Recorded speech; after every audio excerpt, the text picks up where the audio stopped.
Dad, thank you very much for the invitation to speak this evening.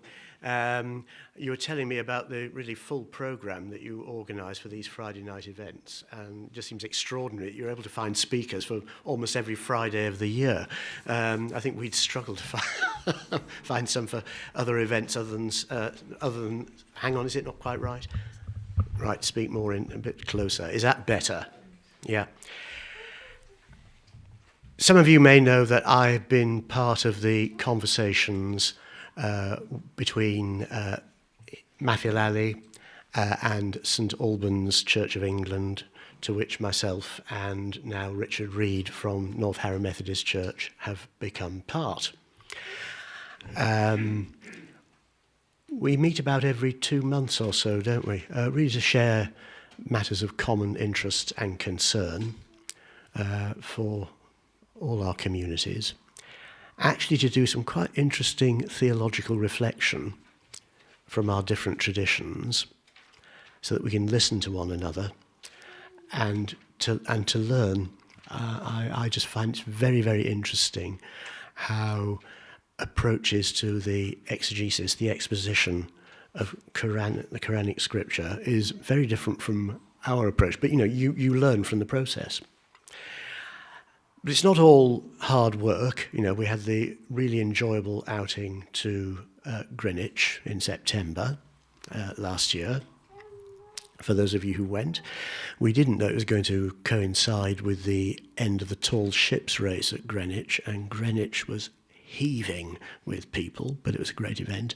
And some of you may have been at the bake-off last month, which was, I think, exceeded everybody's expectations. We thought about 30 cakes might be submitted for entry.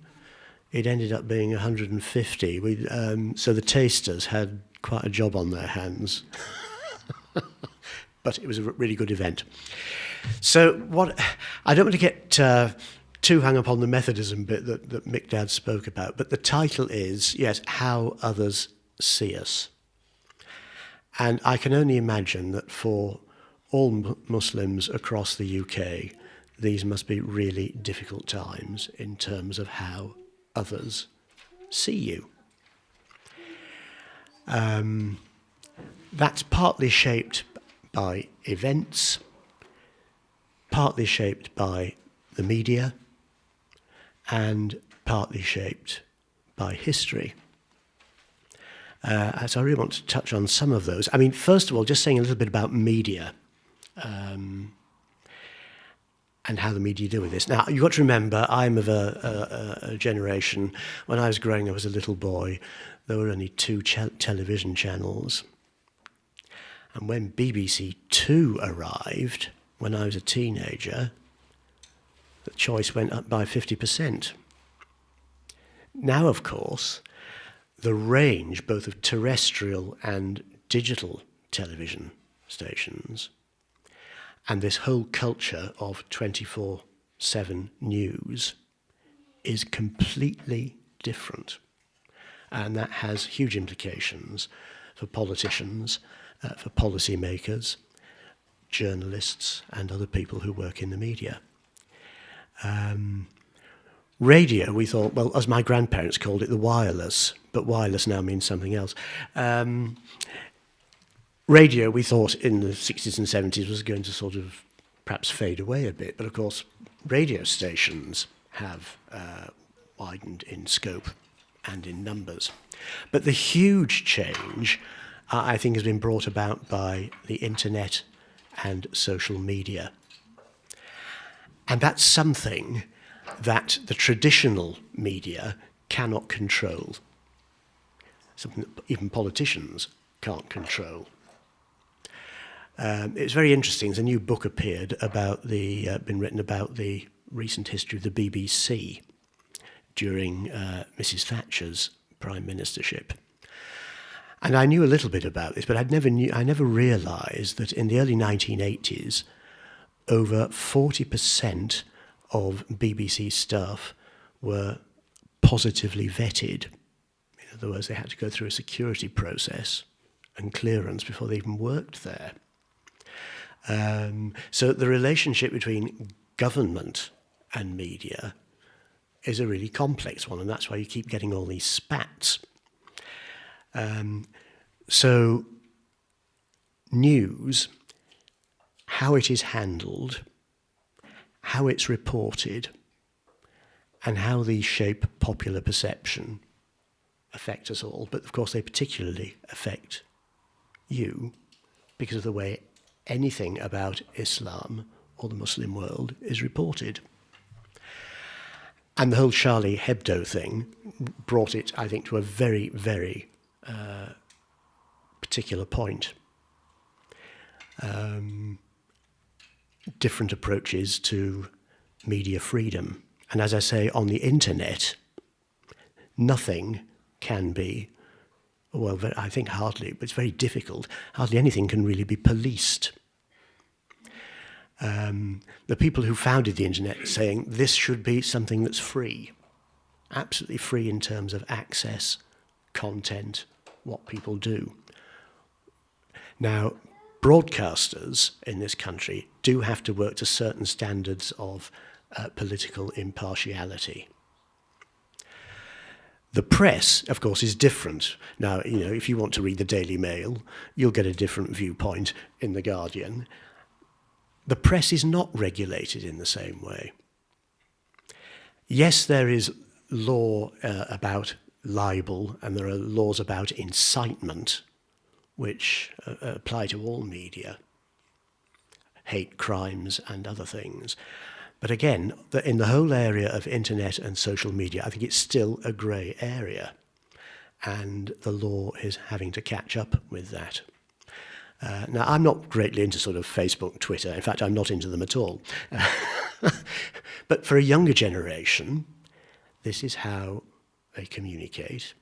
In many ways, this is how they actually, how their view of the world is shaped, much more than the kind of conventional media with which I grew up. So that's one area of perception. The other, I think, is really shaped by history. Now, I don't want to do it, but I think the history is important. Our perceptions of, for people in this country or in Western Europe, of other parts of the world. Some of you may have heard of a Palestinian academic and cultural commentator called Edward Said, who died, I think, about 12 years ago now, it must be. And he wrote what I would call a seminal textbook, well, not a textbook, a seminal book, back in 1978, called Orientalism. And his thesis in that area was that the Western view of the East is that it is variously exotic, it's barbaric, it's seductive, it's cruel, it's decadent, it's everything that we think we are not. Well, I don't buy that argument in that sense, but of course he was making a very valid point that European views of the East, whether the Near East or the Far East, are shaped by a lot of prejudice, and they're shaped by, I think, a lot of wishful thinking. I don't know whether any of you have, anybody know Brighton? Brighton Pavilion is Orientalism in stone. It's a fantasy world of what we think, or what the Prince Regent thought that the East would be about as a building. And of course, it is totally bizarre. I would say, in fact, bonkers in architectural terms, but it's always worth a visit. But it's strange. It's different. Yeah. And to Orientalism, you can, and of course, one of the things he also analysed in that book was imperialism. And one of the things that, you know, that is significant for the UK is the whole imperial project, especially in the Middle East.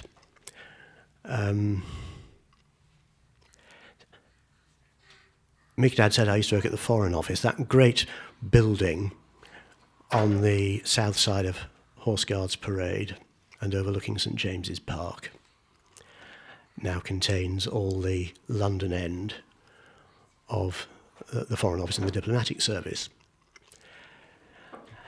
But the building itself used to house several government departments. It housed the Foreign Office in one corner. It housed the India Office in another. We had a separate Department of State to run British India. We had the Dominions Office, which looked after, Canada and Australia and New Zealand and South Africa and one or two other, and Newfoundland, which was still technically independent. The Colonial Office, which dealt with all the other imperial possessions, and the bit on Whitehall was actually the Home Office. You can't imagine, government has just grown so much bigger. That was the view of the world that we had. And then after the First World War, the Ottoman Empire collapsed, and the British and the French suddenly rediscovered they had another imperial project. So they took over the British took over the mandates in Palestine and Transjordan and Iraq, the French in Lebanon and Syria.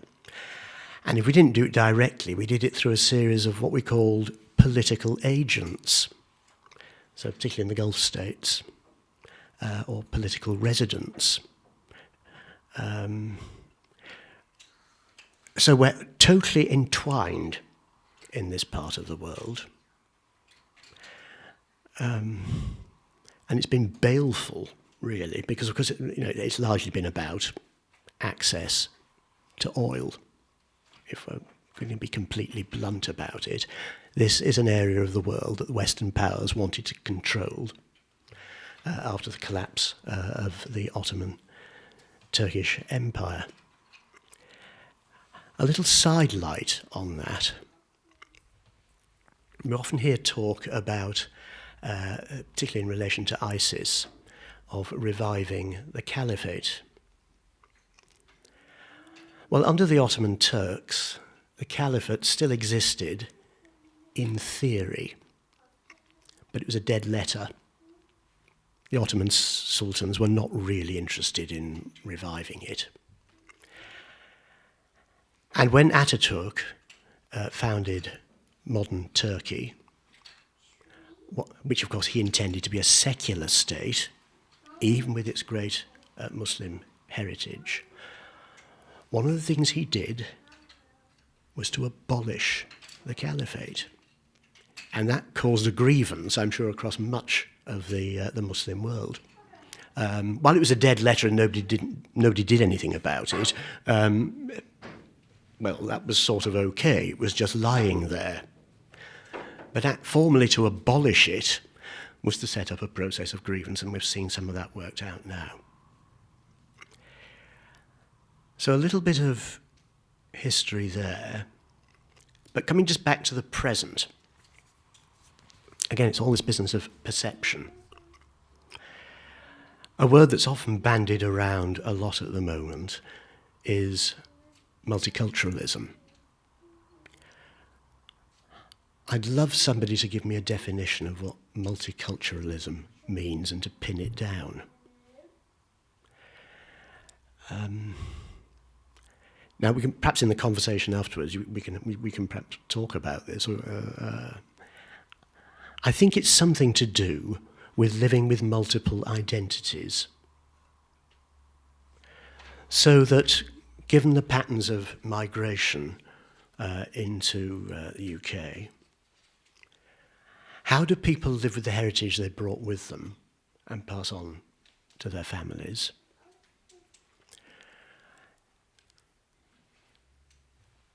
To what extent is that to be blended, assimilated, or set alongside a British identity? I think that's a big question. I think that's a huge question.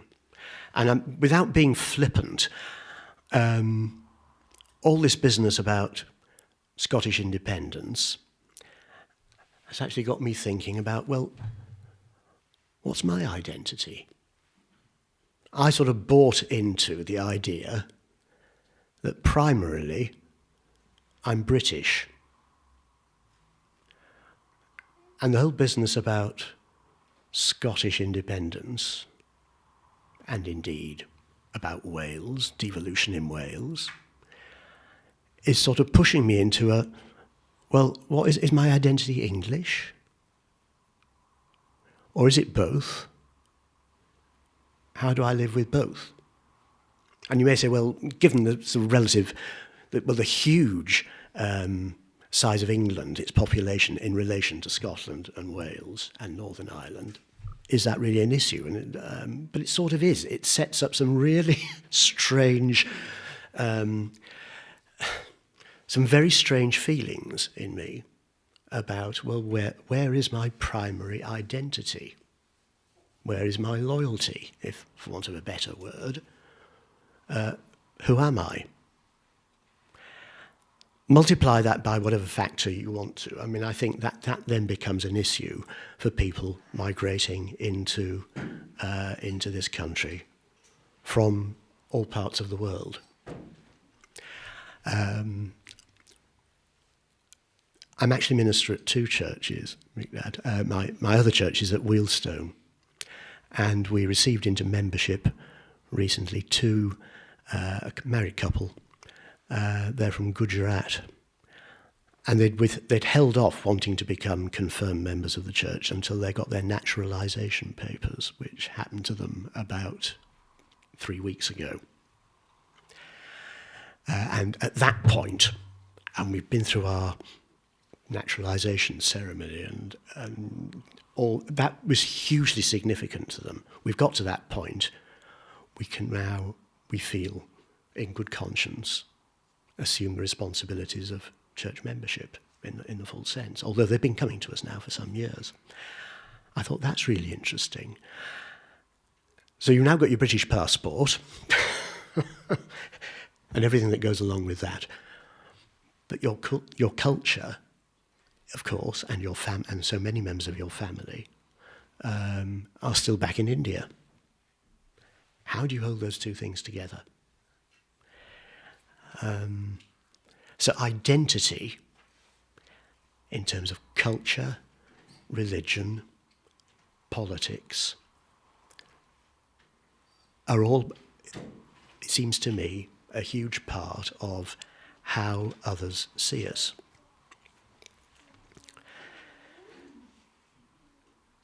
And the next bit, I think,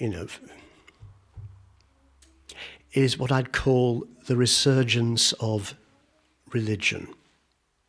And I use that word religion in the general sense. I mean, patterns of Christian belonging and affiliation, as you're probably well aware, have been dwindling in this country. There are some people who would say that culturally they're Christian and they might turn up on Christmas Day or at Easter, but it doesn't mean that much to them. They might want the church to marry them. I actually do very, very few weddings these days. People either live together or they have a civil ceremony.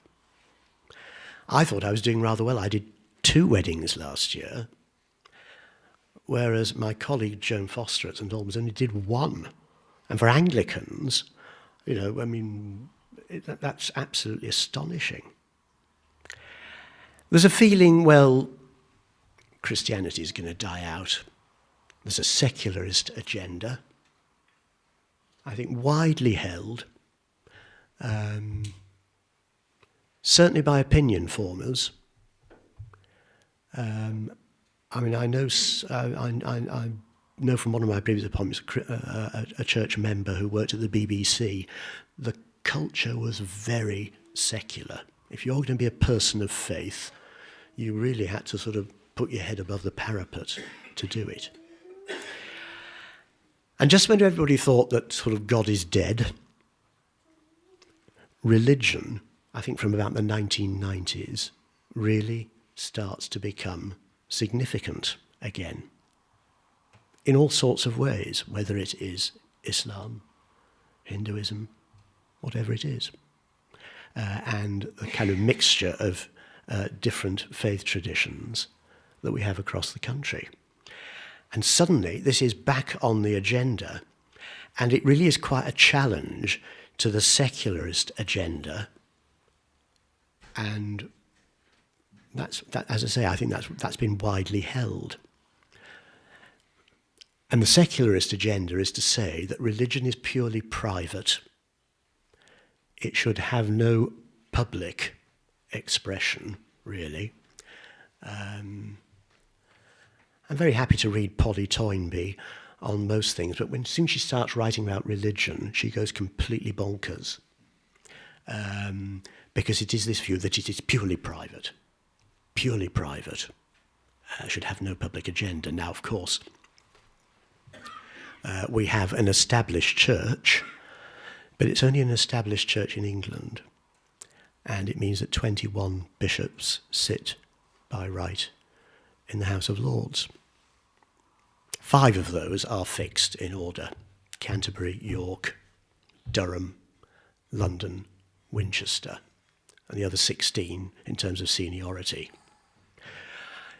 It's a privilege given to no other Christian denomination, or indeed to no other faith tradition, though there are peers from other traditions, both Christian and from other religions.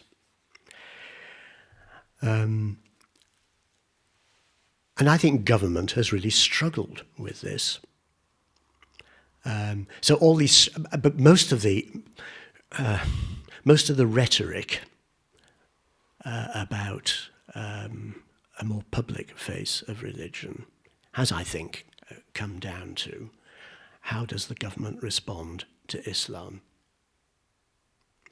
They may say that it is about religion in the widest sense, but things like prevent and all these other things, they are focusing on Muslim communities, and I think they're adding the pressure, and very often the wrong sort of pressure on it.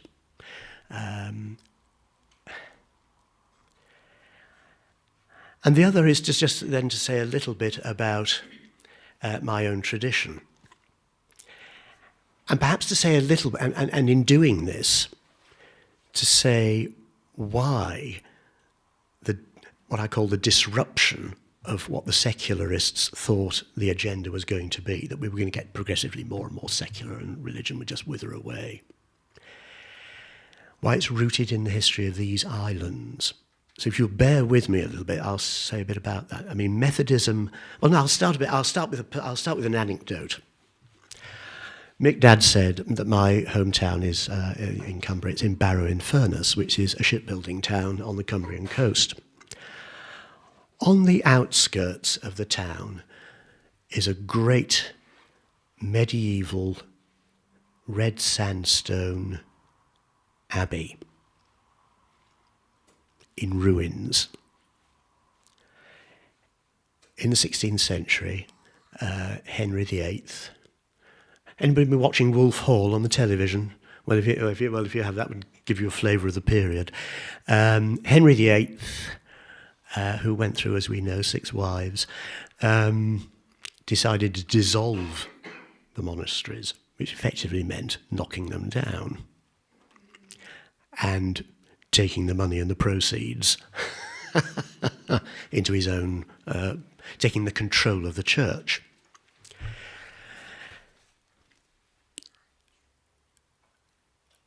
The control of the church only meant that he wanted to be in charge of it and not the Pope.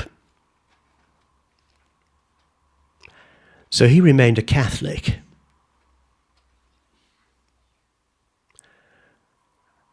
And he wouldn't allow anything, even though his Archbishop of Canterbury, Thomas Cranmer, was in secret a Protestant. and not only in secret a Protestant, but in secret married. It used to be joked that he kept his wife in a wooden trunk under the stairs when there were important visitors. Because, of course, Catholic priests have to be celibate, they have to be unmarried. He'd actually married the daughter of a Lutheran pastor when he'd been over in Germany. Now, at Henry's death, all that changed. He had 3 children, so the first one to have a go was Edward, his son by Jane Seymour, who was a Protestant. So he suddenly swung from a Catholic church to actually a very, very reformed view of Christianity, coming out of Geneva and John Calvin. But of course Edward was only a boy, so and he only lived for 6 years. He was then replaced by his half-sister, Mary. Bloody Mary, as she's sometimes called, who was a fervent Catholic. So it all swung back the other way. When she died, she was replaced by Elizabeth I, if you like, a moderate Protestant.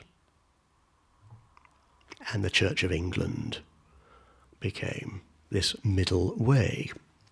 It had its wings and its extremes.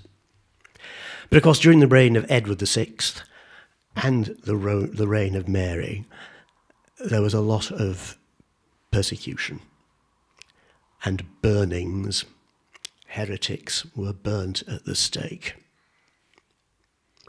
Protestants by Catholics, and vice versa, though Mary was particularly rigorous.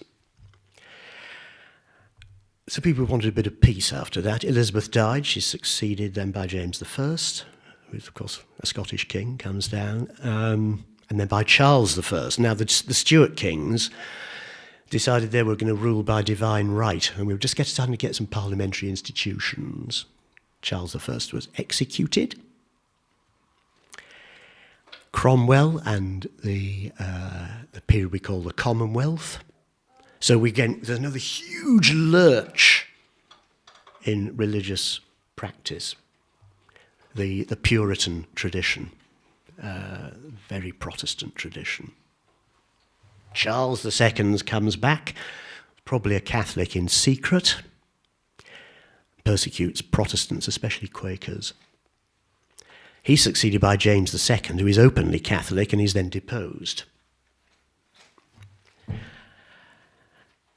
By the time we get to the 18th century, and that's just in England. I mean, the Reformation in Scotland was even more thoroughgoing. By the time we get to the 18th century, many people in these islands are just heartily sick of religion.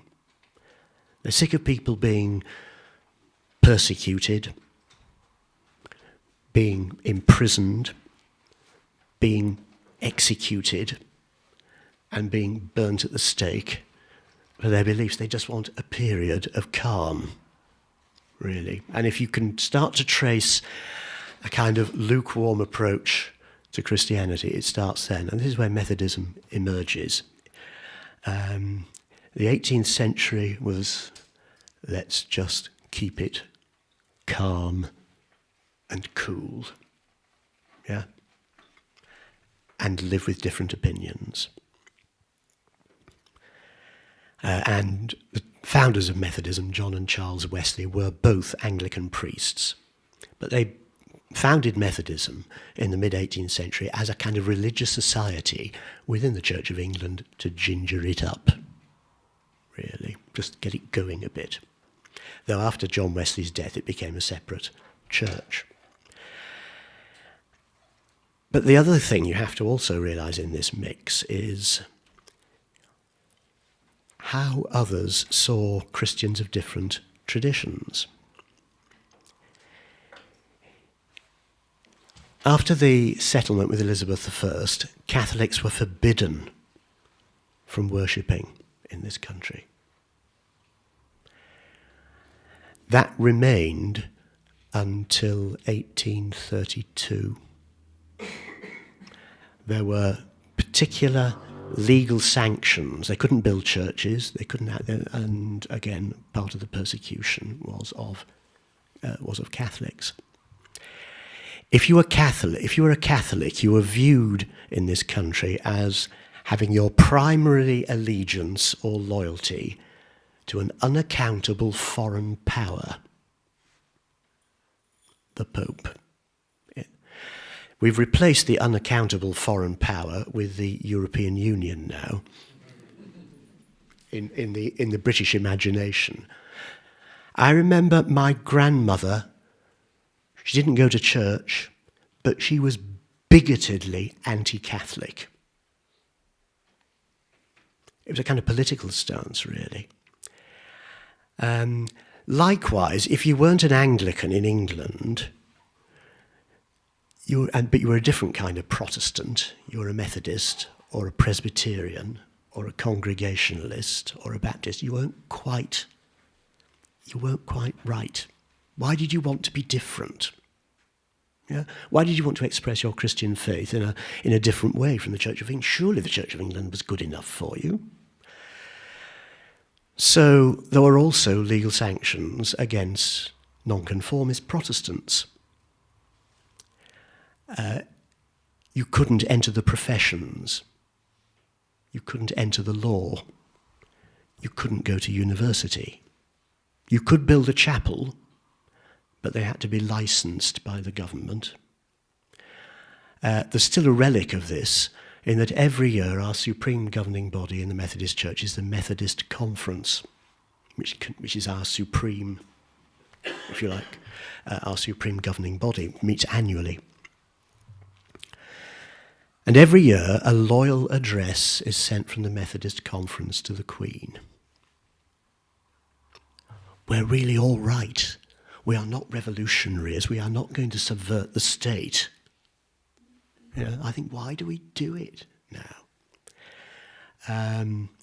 But this view that, you know, why didn't you want to be Church of England? I'm not trying to have a go at the Church of England. This is just history. Life is very different now. We tried to sort of make Ireland become Protestant, and Ireland was not going to become Protestant. The Anglican Church in Ireland, the Church of Ireland, built churches and cathedrals all over Ireland. It never worked. And in the late 19th century, Gladstone, the Liberal Prime Minister, disestablished the Church of Ireland. It was an established church. He recognised it was a waste of time. It's obviously in the north of Ireland, as we know. That's another situation, isn't it? Again, this whole Catholic Protestant thing. In Scotland is different. The Church of Scotland is not the Church of England. It's a Presbyterian church. It's not established. It's a national church, and I suppose it is the largest church in Scotland. And in Wales, well, the nonconformist chapels were always bigger than the church in Wales. So Lloyd George disestablished the church in Wales in about 1920. You couldn't go to Oxford or Cambridge unless you were an Anglican until 1883. Yeah. So that meant Catholics, Methodists, anybody else was barred from higher education. So not surprisingly, relationships at that time were not good. The biggest thing was when the Church of England tried to force all the other denominations to pay for Anglican church schools on the rates in the 1890s. And that powder keg, you know, that in the end they had to withdraw doing that because it caused so much anger. Yeah, you know, why should we do this? And I always remember I had a colleague, he's died now, called Philip Blackburn. Lovely man. His great-grandfather had been a farm worker in the Yorkshire Dales in the 19th century, and he'd become a Methodist. The landowner, of course he lived in a tied cottage, so the landowner turned him out of the cottage and his family, simply for that. And he had to go to Bradford and work in one of the wool mills. And Philip was still quite bitter about that, as a piece of family history. This was done to a member of his family. Well, of course, Christians have made huge strides in terms of church unity. Yeah, we do many things together now.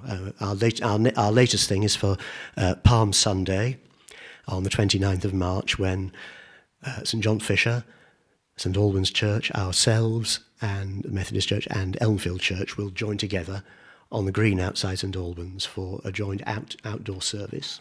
It's part of the expression of what we do before we go on to our own particular services in our own buildings to mark the beginning of Holy Week. So I mentioned some of the history to say why the British are a bit cautious about religion, because our history is so bloody. Yeah. And, just because we've had a different view of our approach to, in terms of doctrine or worship, it has divided people, it's caused persecution, it's caused violence in the past. But I think sometimes we've forgotten the history. Perhaps because we don't want to revisit it. And I'm not saying we need to bring this up to the forefront again, because no one wants to go back to those days. But we've forgotten the history. And all those convulsions, particularly of the Protestant Reformation, are continuing to ripple out, actually, in different parts of the world. We've got a kind of fragile peace process in Northern Ireland, but it's still touch and go. And if anything, communities are more divided. They've got through the politics, but they don't trust the politicians. So although you had sort of invisible, what they call green lines on the streets of Belfast, there are now more brick walls separating communities that are Protestant and Catholic now than there were before the Good Friday Agreement. It's terrible, but, that's how people live. And I just wonder whether some kind of, you can say if I've got the wrong end of the stick here, I think there are convulsions in the Muslim world about different strands of Islam, clearly between Sunni and Shia at the moment, but between other strands as well. Now, I don't know what's going to come out of that convulsion, and I'm not just thinking of the politics of the Middle East. I think that some of this is theological, isn't it? And the theological always becomes the personal. Which is why I tell you the story of Philip Blackburn, yeah, or I tell you the story of my hometown. These things are real. If you're on the football terraces at Celtic and Rangers in Glasgow, it's not just about football, it's about Protestant football and Catholic football. Yeah? If you live in Liverpool, if you support Liverpool or Everton, it's about Protestant football and Catholic football. So this kind of sectarianism is still around. Mercifully, not as bad as it used to be. How others see us. Do they do it with suspicion? Do they do it out of fear? Probably both, well, some of those things. And they do it out of sheer ignorance sometimes. Actually putting yourself in somebody else's shoes and trying to see the world as they see it. Part of my training when I was at Cambridge, years and years ago now, would be in 1988 when, as part of my training, I was invited to live with a Muslim family in Leicester. A group of students went and we did that. Important that we did it. Yeah. That experience has stayed with me as a way of trying to understand people from their own, from their home perspective and where they live, how they live, what their values are, what's important. Tomorrow morning, I shall be at Mosaic Synagogue in Bessborough Road at their invitation for the civic service, which is held there. I was at Edgware Synagogue they're in Barnet, of course, Edgware Synagogue, a few weeks ago for theirs. These links are desperately important for all of us. It's about understanding culture, understanding how others see us, finding some common ground, actually. We find common ground through our sacred texts and share the insights and the devotion and the discipline and our sense of obedience to God that come through them. In all those three traditions of the book, recognised, I think, across Judaism, Christianity and Islam. Yeah, and this is a precious resource, and we all need to keep working away at it. That's the agenda. I think I've probably said enough. But I'm happy to sort of respond to any kind of questions or any just basic, just comments if you want, you want to offer them. We have time for questions from either side. Should we start from? Yeah.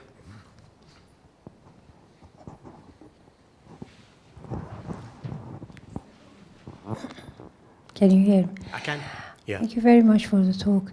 Just wanted to know the Quakers, exactly when they started, where would they put themselves and what was the attitude from both sides? Yes, I suppose Quakers are really a 17th century movement. Actually, again, this is another bit of personal. A few miles from my hometown is another small town called Ulverston, and just on the edge of it is Swarthmoor Hall, where George Fox, the founder of the Quakers, lived. Quakers sit fairly lightly.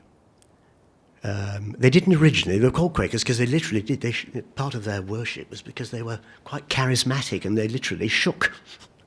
So Quaker was a nickname, as indeed Methodism is a nickname. It means because we are methodical.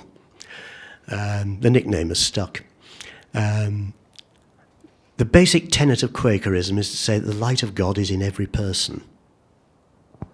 The light of God is in every person.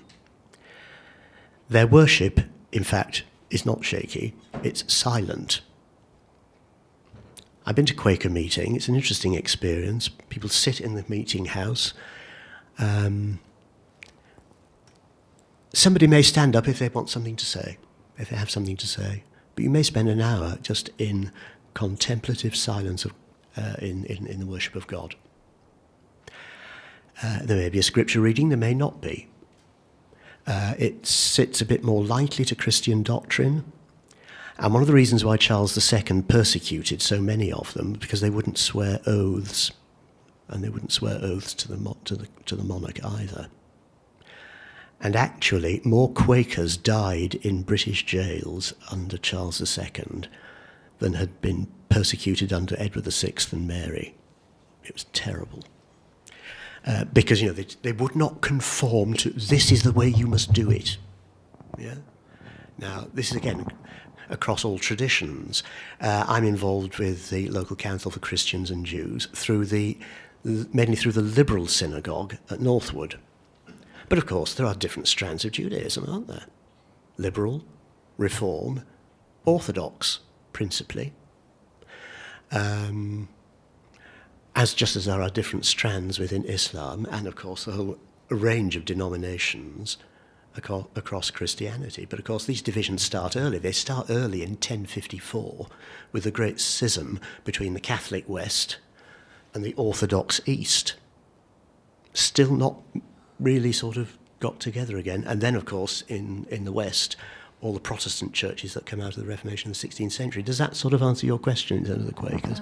In many ways, yeah. Yeah, sitting light to doctrine, worship quiet, contemplative. Yes, they don't really worship easily with fixed creeds. Well, they just the prophet Jesus is like a prophet for them. Yes, They don't believe it. Yeah, yeah, and they're very strong. They tend to be pacifists. Interestingly, because all the great chocolate manufacturers are Quakers: Macintoshes, Fry's, Cadbury's, Rowntree's, because they wouldn't go into the manufacture of arms. They were often very good business people, but they went into things which were not going to be, as they saw it, harmful. So the strong commitment to peace.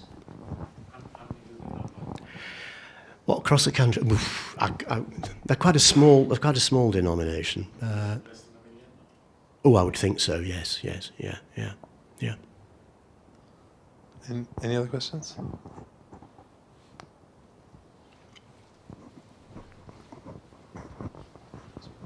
It's an interesting thing I've heard many times, but I've not been able to confirm it. Can a Catholic become Prime Minister of the UK or not? Right. I suspect the answer is yes. But politically, that's another matter, isn't it?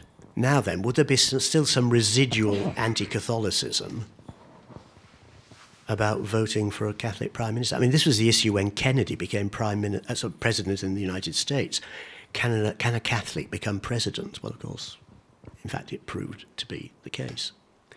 But there isn't a bar. And of course, there have been attempts to shift about the succession in terms of the monarch.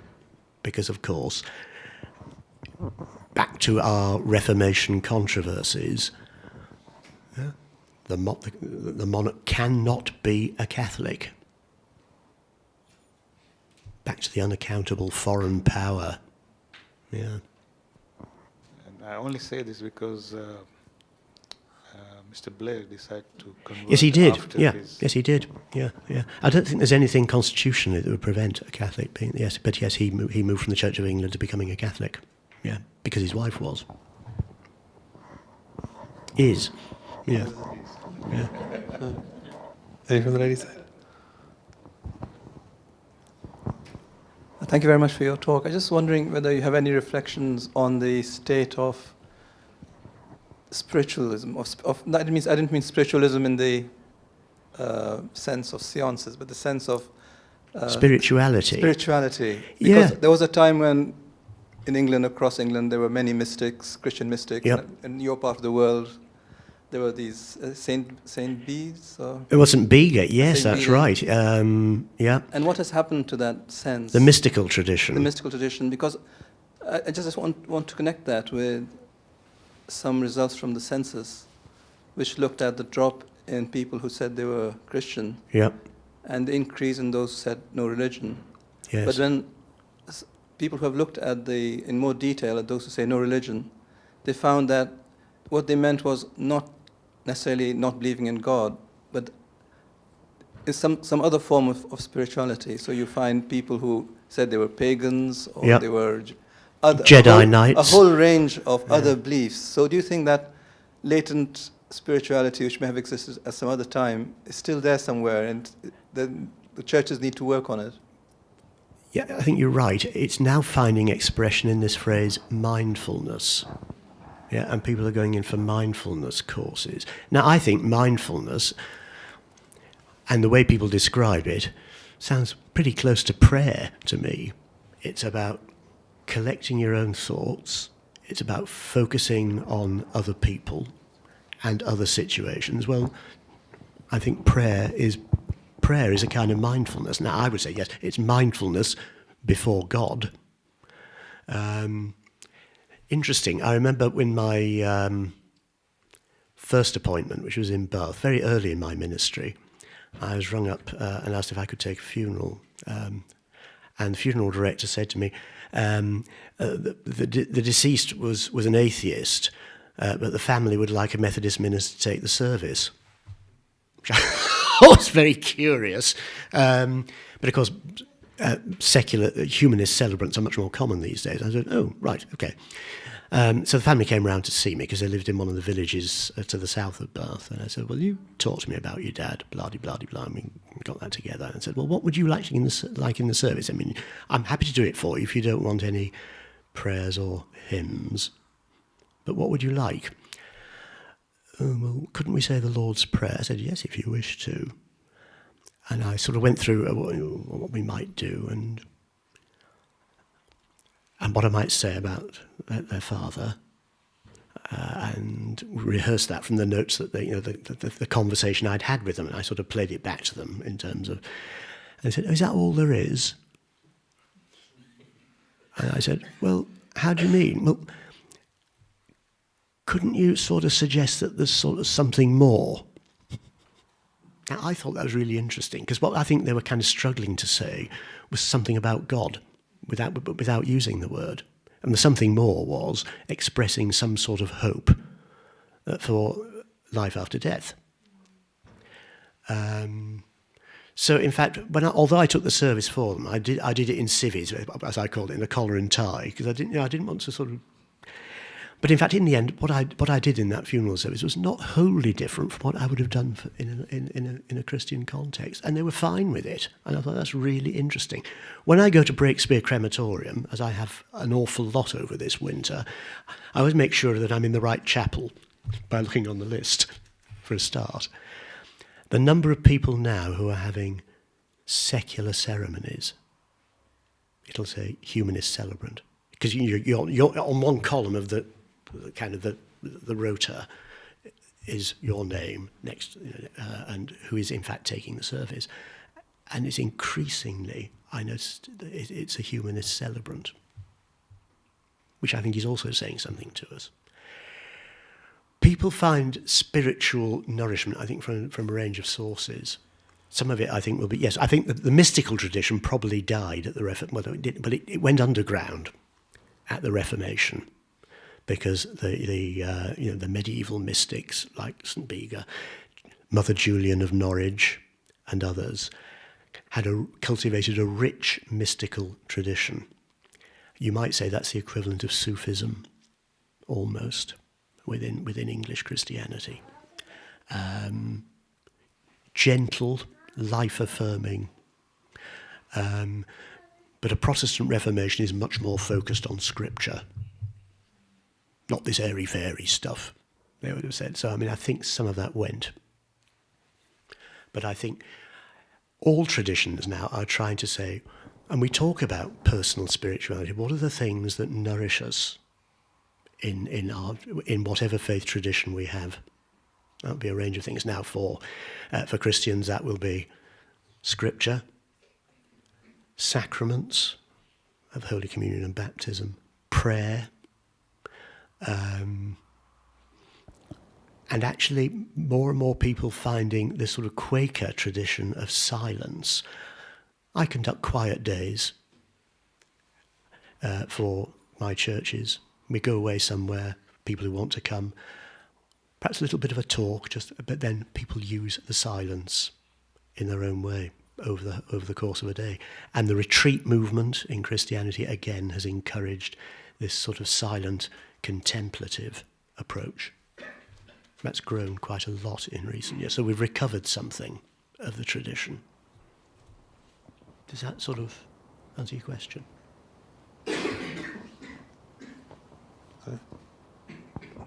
Okay, thank you. Thank you for your talk. And you've kindly elaborated on other Christian schools and traditions. And so would you also elaborate on your own, please, and the Methodism and your style of worship? Right, okay, yes, certainly. Yes, as I said, Methodism emerged out of the Church of England because its two founders were Anglican priests, and John Wesley, who was a real autocrat, said the Methodists are not dissenters, like the Congregationalists and the Presbyterians and the Baptists. We are a religious society within the Church of England, and he firmly held on to that until his death. But after his death, separation, I think, became almost inevitable because we'd started gathering. In the 18th century, you would go to your Methodist meeting at 5 in the morning. Mr. Wesley then expected you to go to your parish church at 11 and then come back for your evening Methodist meeting, worship, at 6. I think that level of discipline is rather broken down now. You're not going to get anybody coming at 5 o'clock in the morning. So our tradition draws on elements of the Church of England, but also from the other free churches. So our worship can be quite formal sometimes, particularly in the way we use liturgy for communion and baptism. It may be more informal on other occasions, and we wouldn't use a prescribed text for the service. What really is important to Methodists is singing.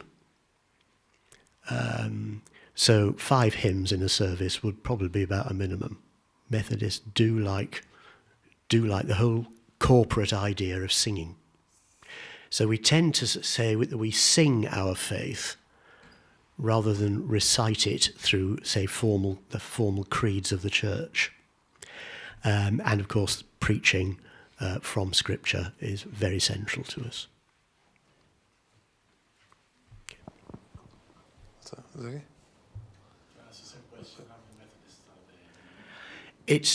Yes, in this country it's dwindling. We are about now 500,000. But worldwide, again, this is part of empire again. A lot of Methodists, and indeed the English churches, followed the flag. Around the world there are 70 million Methodists, which is roughly the same number as the number of Anglicans around the world, but very strong in the United States. Methodism is probably about the 4th denomination. I think Baptists, Presbyterians, Lutherans, Methodists. Anglicans quite small because, of course, the Church of England was the church of the colonial masters, so it's never been very big. It's huge in Korea, South Korea, interestingly. Yes, that's right. My church is Methodist missionary activity. And because the Methodists took a very strong anti-slavery line from the beginning, whereas, of course, Church of England was a bit hamstrung in the islands, and the plantation masters would be Anglicans. So it rather hobbled them. And, of course, somebody like Nelson Mandela went to a Methodist school in South Africa. My church at Wheelstone is about 60% black majority now, mainly from the Caribbean and now increasingly from West Africa, and of course our Asian friends who've joined us as well. And that sort of reflects the community over at Wheelstone. Some of those Caribbean people from the different Caribbean islands, and they are all, you learn the differences. They're not all the same by any means. Don't confuse somebody from Jamaica with somebody from Grenada, or you don't at your peril, or Barbados, or St. Lucia, or St. Kitts, or wherever. They're very distinct cultures, but yeah. Yes, if I could just follow up as well. There was recently a book published about Margaret Thatcher and how and it analysed her politics in terms of her Methodist background. Yep. So maybe you could elaborate on that. And one thing that the author was saying is that she preached to the bishops, Church of England bishops, that it was the liberalism which is at the heart of Christianity and not love. That's the central teaching. Is that a Methodist idea? That sort of that liberalism. Or liberal values. Or like well, she certainly preached to the Church of Scotland. I remember that at the General Assembly many years ago, though the sermon was written for her. She was born into a Methodist family. Her father was a local councillor, but he was also a Methodist lay preacher. So she grew up in Methodism. She took it very seriously. She was married because she married a divorcee. Dennis Thatcher had been married before. She was married at Wesley's Chapel in the City Road, which, if you like, is the mother church of Methodism in this country, if you've ever been to visit it, just opposite. If you go up the City Road from Moorgate, you'll see it just before you get to the Old Street roundabout. And indeed, that was the church where I was a member before I went into the ministry. I mean, I was when I became a Christian in my 20s, and I was living in Balham at that point. That was the church I went to. So it's very, very precious to me, and how it shaped my faith and my life. And interestingly, the Methodist Church had permitted the remarriage of those divorced since 1937. We've taken a rather more compassionate view. When things go wrong, as they do, there's no point in being rigid about it. So indeed, most of the marriages I've ever conducted in my ministry, one or both partners have been married before. Church of England only changed its rules on that a few years ago. I suppose she became, in practice, in her later years, an Anglican. But interestingly, she would never become a confirmed Anglican. She was very firm about that. She said, my confirmation in the Methodist Church, but she could be very definite about many things, as you know. My confirmation in the Methodist Church is good enough. I do not need to be confirmed an Anglican just to do that. But I think, in practice, she largely became an Anglican. Yeah. The bit about liberalism rather than love. Well, liberalism rather than love. I wouldn't have called her a liberal person. Maybe it was market liberalism. Well, that's another thing. The text she preached on at the General Assembly of the Church of Scotland was an obscure verse from Paul's first letter to the Thessalonians, where St. Paul, you see, as a great missionary of the early church, actually was a tent maker by profession, but a very educated tent maker, because he'd had a very good religious education in Tarsus. But he didn't expect to be paid for what he was doing. He earned his living through making tents and sailcloth, and that funded his missionary activity around the Eastern Mediterranean. And the text she chose, or was chosen for her, but I think she'd probably chosen and then got the person who wrote the sermon to elaborate it on. He who does not work shall not eat. So that gives you a clue as to where she was coming from.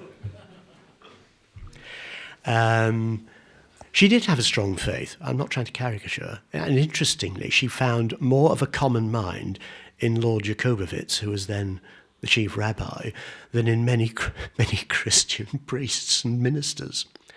She did see that he was, his sort of approach to faith and life greatly appealed to her. Okay, I think we'll end there. Okay. Thank you very much. Salawat.